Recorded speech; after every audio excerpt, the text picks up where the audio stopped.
മത്തായി എഴുതിയ സുവിശേഷം 16-ാം അധ്യായം 26-ാമത്തെ വാക്യത്തിൽ നാം ഇപ്രകാരമാണ് വായിക്കുന്നത്. ഒരു മനുഷ്യൻ സർവ്വലോകവും നേടിയിട്ടും തൻ്റെ ജീവനെ നഷ്ടപ്പെടുത്തിയാൽ അവന് എന്ത് പ്രയോജനം? ഒരു മനുഷ്യൻ സർവ്വലോകവും നേടിയിട്ടും തൻ്റെ ജീവനെ നഷ്ടപ്പെടുത്തിയാൽ അവന് എന്ത് പ്രയോജനം? സങ്കീർത്തനങ്ങൾ 49 അതിൻ്റെ 7, 8, 9 വാക്യങ്ങൾ നാം ഇങ്ങനെയാണ് വായിക്കുന്നത്. സഹോദരൻ ശവക്കുഴി കാണാതെ എന്നേക്കും ജീവിച്ചിരിക്കേണ്ടതിന് അവനെ വീണ്ടെടുപ്പാനോ ദൈവത്തിന് വീണ്ടെടുപ്പ് വില കൊടുപ്പാനോ ആർക്കും കഴിയുകയില്ല. അവരുടെ പ്രാണൻ്റെ വീണ്ടെടുപ്പ് വിലയേറിയത്. ഒരു മനുഷ്യൻ്റെ ജീവിതം, എൻ്റെയും നിങ്ങളുടെയും ജീവിതം, അത് വളരെ വിലപ്പെട്ടതാണ്. നമ്മുടെ ആത്മാവിൻ്റെ വില അത് വളരെ വിലയേറിയതാണ്. ഈ ഭൂമിയിൽ നാം ജീവിക്കുമ്പോൾ ഒരു മനുഷ്യൻ സർവ്വലോകവും നേടിയാലും ഈ ഭൂമിയിലുള്ള സകലത, ഇന്ന് നാം കാണുന്നതും കാണാത്തതും നാം കേൾക്കുന്നതും നാം കേൾക്കാത്തതുമായ ഈ സർവ്വലോകവും, മുഴുവൻ ലോകവും, 3 ലോകങ്ങൾ നാം പറയും, സ്വർഗം, ഭൂമി, പാതാളം എന്നെല്ലാം പറയും. പക്ഷേ ഈ മുഴുവൻ ലോകവും നേടിയാലും തൻ്റെ ജീവനെ നഷ്ടമാക്കിയാൽ, തൻ്റെ ആത്മാവിനെ നഷ്ടപ്പെടുത്തിയാൽ അവന് എന്ത് പ്രയോജനമെന്നാണ് ദൈവത്തിൻ്റെ വചനം ചോദിക്കുന്നത്. നമ്മുടെ ജീവിതത്തിൽ എന്തെല്ലാം നാം നേടിയാലും രക്ഷ നേടിയില്ല എങ്കിൽ ആ ജീവിതം കൊണ്ട് ഒരു പ്രയോജനവുമില്ല. ഹല്ലേലൂയ, സ്തോത്രം, സ്തോത്രം. സംഖ്യാപുസ്തകത്തിൽ നാം വായിക്കുന്നതായ ഒരു സംഭവമുണ്ട്. ഇസ്രായേൽ ജനത്തെ മിസ്രയീമിൽ നിന്നും പുറപ്പെടുവിച്ച് കൊണ്ടുപോകുവാൻ ജീവനുള്ള ദൈവം തിരഞ്ഞെടുത്തത് മോശ എന്ന പുരുഷനെയായിരുന്നു.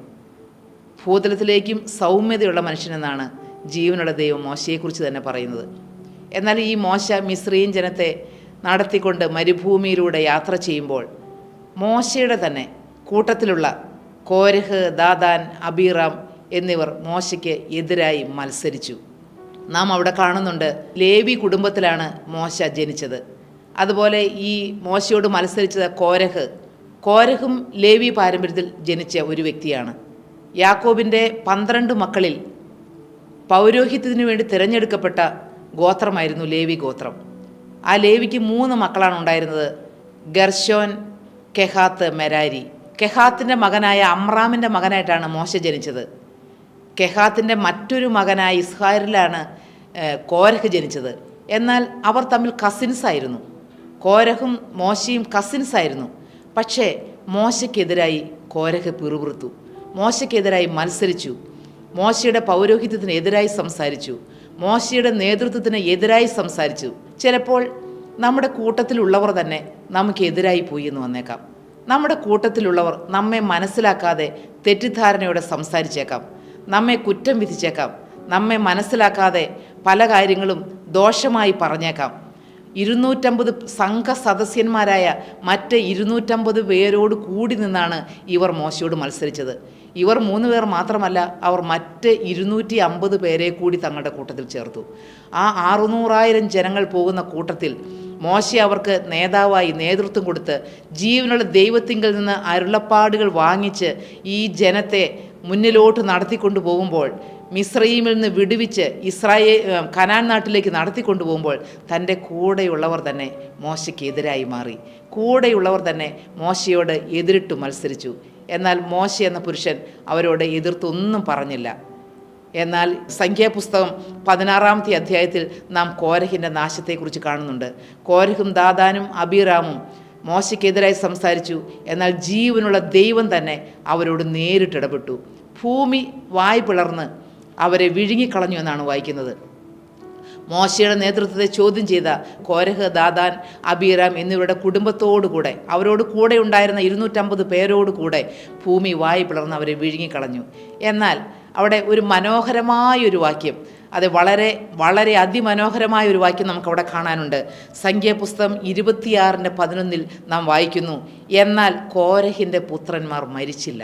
സ്തോത്രം, ഹല്ലേലൂയ. കോരഹ്, ദാദാൻ, അബീറാം അവർ കുടുംബത്തോടു കൂടെയാണ് ഈ മോശയ്ക്കെതിരായി നിന്നത്. മോശയുടെ പൗരോഹിത്യത്തെ, മോശയുടെ നേതൃത്വത്തെ ചോദ്യം ചെയ്തുകൊണ്ട് സമാഗമന കൂടാരത്തിൻ്റെ മുൻപിൽ മത്സരികളായി എതിർത്ത് നിന്നത്. എന്നാൽ കോരഹിൻ്റെ പുത്രന്മാർ മരിച്ചില്ല. എന്തൊരു വളരെ മനോഹരമായൊരു വാക്യമാണത്. സ്വന്തം മക്കൾ, അതെ, കോരഹ് മോശയോട് എതിർത്ത് നിന്നു, ദൈവ പൈതലിനോട് എതിർത്ത് നിന്നു, ദൈവദാസനോട് എതിർത്ത് നിന്നു. എന്നാൽ കോരഹിൻ്റെ മക്കൾ മരിച്ചില്ല. കോരഹിൻ്റെ മക്കൾ എഴുതിയ 84-ാം സങ്കീർത്തനം നാം വായിക്കുമ്പോൾ കാണാം, കോരഹ് പുത്രന്മാരുടെ ഒരു ധ്യാനം എന്നാണ് അവിടെ കാണുന്നത്. സൈന്യങ്ങളുടെ യഹോവേ, തിരുനിവാസം എത്ര മനോഹരം. കോരഹ് പുത്രന്മാർ തങ്ങളുടെ പിതാവിൻ്റെ ഭോഷത്വം മനസ്സിലാക്കി തങ്ങളുടെ അപ്പനോട് ചേർന്ന് നിൽക്കാതെ ആ വലിയ പ്രതികൂലത്തിൻ്റെ സാഹചര്യം വന്നപ്പോൾ അവർ അപ്പൻ്റെ അടുക്കൽ നിന്ന് ഓടി ആലയത്തിൻ്റെ കൊമ്പുകളിൽ ചെന്ന് പിടിച്ചു. ദൈവാലയത്തിൻ്റെ കൊമ്പുകളിൽ, യാഗപീഠത്തിൻ്റെ കൊമ്പുകളിൽ പിടിച്ച് അവർ രക്ഷ പ്രാപിച്ചു. ആ സ്വന്തം അപ്പനും അല്ലെങ്കിൽ സ്വന്തക്കാരെല്ലാവരും ആ ഭൂമി വായി പിളർന്ന് വിഴുങ്ങിക്കളഞ്ഞപ്പോൾ ആ മക്കൾ അവിടെ നിന്ന് ഓടി രക്ഷപ്പെട്ടു. ഇത് തന്നെയാണ് നാം ആദ്യം പറഞ്ഞ വാക്യത്തിൽ നാം വായിക്കുന്നത്. ഒരു മനുഷ്യൻ സർവ്വലോകവും നേടിയിട്ടും തൻ്റെ ജീവനെ നഷ്ടമാക്കിയാൽ അവന് എന്ത് പ്രയോജനം?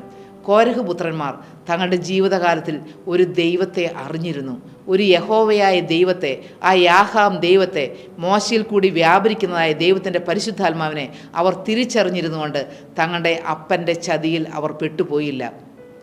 അപ്പൻ എതിരായി നിന്നപ്പോഴും അപ്പനോട് കൂട്ടുകൂടാൻ അവർക്ക് സാധിച്ചില്ല. വലിയ പ്രതികൂല സാഹചര്യങ്ങൾ വന്നപ്പോഴും അവർ അപ്പനോട് കൂടി നിൽക്കാതെ ജീവനുള്ള ദൈവത്തോട് കൂടി നിന്നു. പ്രിയപ്പെട്ടവരെ, നമ്മുടെ സാഹചര്യങ്ങൾ എന്തു തന്നെ ആയിരുന്നാലും അതെ, നാം കർത്താവിനോട് കൂടി നിന്നാൽ നമ്മുടെ പ്രാണന് രക്ഷയുണ്ട്. ഈ ലോകത്തിൽ സർവ്വലോകവും നമുക്ക് പലപ്പോഴും ജീവിതത്തിൽ സന്തോഷം തരുന്നതായ പല കാര്യങ്ങൾ നമ്മുടെ ജീവിതത്തിലേക്ക് വന്നേക്കാം. എന്നാൽ ആ സന്തോഷം നൽകുന്നതായ സാഹചര്യങ്ങൾ നാം ആ ലോകത്തിൻ്റെ സന്തോഷത്തിൻ്റെ പിന്നാലെ പോകുമ്പോൾ ജീവനുള്ള ദൈവം ദുഃഖിക്കുമെങ്കിൽ നാം ആ സന്തോഷത്തെ വേണ്ട എന്ന് വെക്കണം. ആ സന്തോഷത്തിൻ്റെ പിന്നാലെ പോയി ഈ ലോകത്തിൽ നമ്മുടെ ജീവൻ നഷ്ടമാക്കുന്നതിലും എത്രയോ വലിയതാണ് സർവ്വലോകത്തേക്കാൾ വിലയേറിയതായ നിൻ്റെ പ്രാണൻ, നിൻ്റെ ആത്മാവ്. അതേ ദൈവപൈതലേ, ഹല്ലേലൂയ. അതേ പ്രിയമകനെ, പ്രിയമകളെ, നിൻ്റെ ആത്മാവ് സർവ്വലോകത്തേക്കാളും വിലയേറിയതാണ്. നീ ഇന്ന് കാണുന്നതായ ഈ ലോകമോഹങ്ങളെക്കാൾ, നീ ഇന്ന് ആസ്വദിക്കുന്നതായ ലോകസുഖങ്ങളെക്കാൾ, ഈ ലൗകികമായ മോഹങ്ങളെക്കാൾ, മോദങ്ങളെക്കാൾ എല്ലാം വലിയതാണ് നിൻ്റെ പ്രാണൻ്റെ വീണ്ടെടുപ്പ്. നിൻ്റെ ജീവൻ്റെ ആധാരമായ കർത്താവായ യേശു ക്രിസ്തു നിനക്ക് വേണ്ടി കാൽവറി ക്രൂശിൽ മരിച്ചു. എനിക്ക് നിങ്ങൾക്ക് വേണ്ടി ക്രൂശിൽ തൻ്റെ ജീവനെ തന്നു. നമ്മുടെ പാപരാഗമോഹങ്ങളിൽ നിന്ന് നമ്മെ വിടുവിക്കുവാൻ കർത്താവായ യേശു ക്രിസ്തു തൻ്റെ തിരുരക്തം ചിന്തി. സർവ്വലോകത്തേക്കാൾ വിലയേറിയതായ നമ്മുടെ പ്രാണൻ്റെ വീണ്ടെടുപ്പിന് വേണ്ടി കർത്താവായ യേശു ക്രിസ്തു ക്രൂശിനുമേൽ കയറി. ഈ കർത്താവിൻ്റെ കരങ്ങളിലേക്ക് നമ്മുടെ ജീവിതം വെച്ചു കൊടുത്താൽ, ഈ കർത്താവിന് വേണ്ടി നാം ജീവിച്ചാൽ നമ്മുടെ പ്രാണൻ്റെ വീണ്ടെടുപ്പ് നടക്കും. നമ്മുടെ വീണ്ടെടുപ്പിനായുള്ള ശിക്ഷ അവൻ തൻ്റെ സ്വന്തം ശരീരത്തിന് മേൽ ഏറ്റുവാങ്ങി. ദൈവപൈതലേ, ഈ കർത്താവിന് വേണ്ടി നിൻ്റെ ജീവിതം നീ ഏൽപ്പിച്ചു കൊടുക്കുമോ? പ്രിയമകനെ, ഈ കർത്താവിന് വേണ്ടി നിൻ്റെ ജീവൻ നൽകുമോ? സർവ്വലോകത്തേക്കാൾ വിലയേറിയതായ നിൻ്റെ ആത്മാവിനെ കർത്താവായ യേശു ക്രിസ്തുവിൻ്റെ കരങ്ങളിലേക്ക് ഏൽപ്പിക്കുമോ? ഈ ലോകസുഖങ്ങളിൽപ്പെട്ട്, ഈ ഇമ്പത്തിൽപ്പെട്ട് നിൻ്റെ ജീവിതം നഷ്ടപ്പെടുത്തി കളയാതെ, നിൻ്റെ ആത്മാവിനെ നഷ്ടമാക്കി കളയാതെ യേശുവിൻ്റെ കരങ്ങളിലേക്ക് കൊടുക്കുക. യേശുവിൻ്റെ അരികിലേക്ക് വരിക. നമ്മുടെ പാപത്തെക്കുറിച്ച് സമ്മതിക്കുക. കർത്താവായ യേശു ക്രിസ്തു നേടിത്തന്നതായ രക്ഷയിൽ വിശ്വസിക്കുക. കർത്താവായ യേശു ക്രിസ്തു തന്നെ രക്ഷിതാവ് എന്ന് വായി കൊണ്ട് ഏറ്റുപറയും. ദൈവം അവനെ മരിച്ചവരുടെ ഇടയിൽ നിന്ന് ഉയർത്തെഴുന്നേൽപ്പിച്ചു എന്ന് ഹൃദയം കൊണ്ട് വിശ്വസിക്കുകയും ചെയ്യുക. എന്നാൽ നീ രക്ഷ പ്രാപിക്കും. ഹല്ലേലൂയ. കർത്താവായ യേശു ക്രിസ്തുവിൻ്റെ കരങ്ങളിലേക്ക് നിങ്ങളുടെ ജീവിതം ഏൽപ്പിച്ചു കൊടുക്കുക. ദൈവത്തിരുനാമം മാത്രം എന്നും എന്നേക്കും സ്തുതിക്കപ്പെടുമാറാകട്ടെ.